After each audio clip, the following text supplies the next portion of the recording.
ሰበር ዜና ህዝባዊ ወያነ ሓርነት ትግራይ ህወሓት ከፖለቲካ ፓርቲነት መሰረዙን አስመልክቶ የብሔራዊ ምርጫ ቦርድ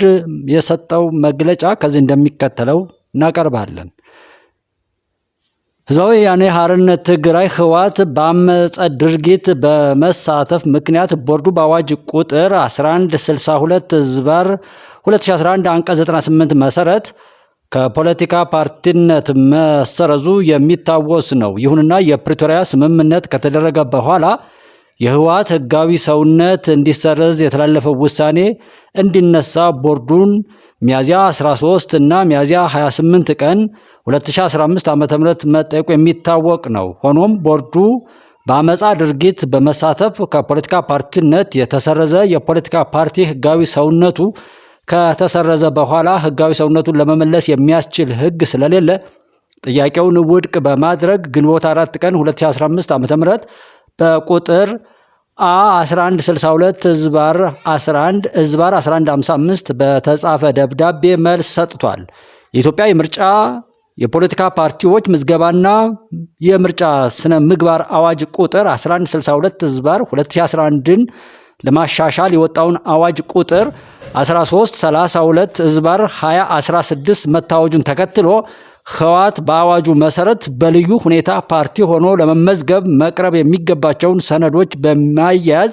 ባቀረበው ጥያቄ እንዲሁም ህወሓትን አስመልክቶ የፍትህ ሚኒስቴር በህግ በተሰጠው ስልጣን መሰረት ሰኔ 17 ቀን 2016 ዓ.ም በቁጥር ፍሚ 1/1345 በጻፈው ደብዳቤ መነሻ ህወሓት ህጋዊ ሰውነት የሚያገኝበትን ህግ መሰረት በማድረግ ቦርዱ በማሻሻያ አዋጁ መሰረት ለፓርቲው በልዩ ሁኔታ መዝግቦ ነሐሴ 3 ቀን 2016 ዓ.ም ህጋዊ ሰውነት ማረጋገጫ ሰጥቷል።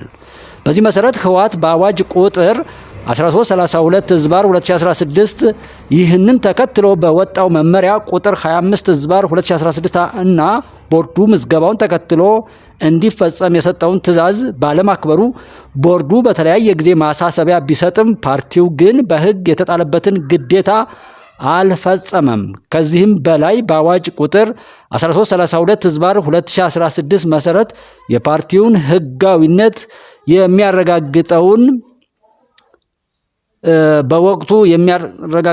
ፓርቲ በወቅቱ አምኖበት ተስማምቶ ከቦርዱ የተቀበለውን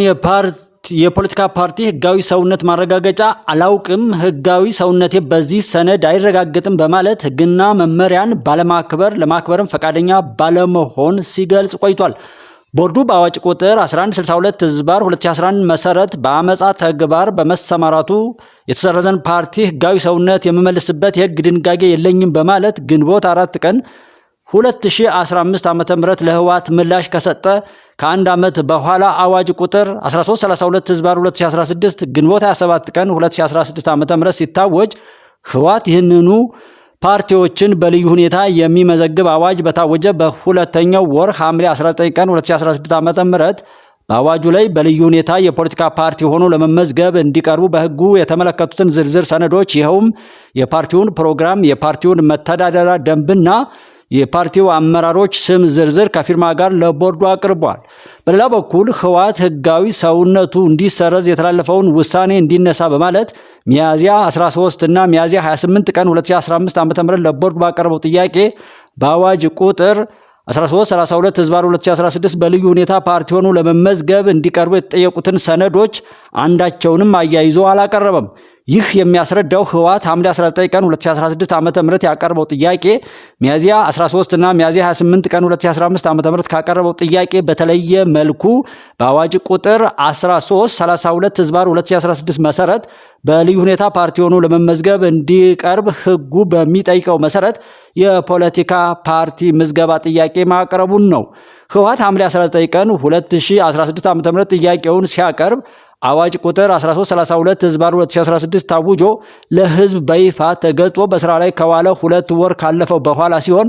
በዚህ ወቅት የአዋጁ ዓላማ አፈጻጸምና በአዋጁ መሰረት በልዩ ሁኔታ ፓርቲ ሆኖ የመመዝገብ ሂደት በግልጽ የታወቀ በመሆኑ ህወሓትም ይህንኑ ለህዝብ ይፋ የሆነውን አዋጅ ዓላማና አፈጻጸም በግልጽ በማወቅና በመረዳት በአዋጁ ላይ የተመለከቱትን ሰነዶች አያይዞ በማቅረብ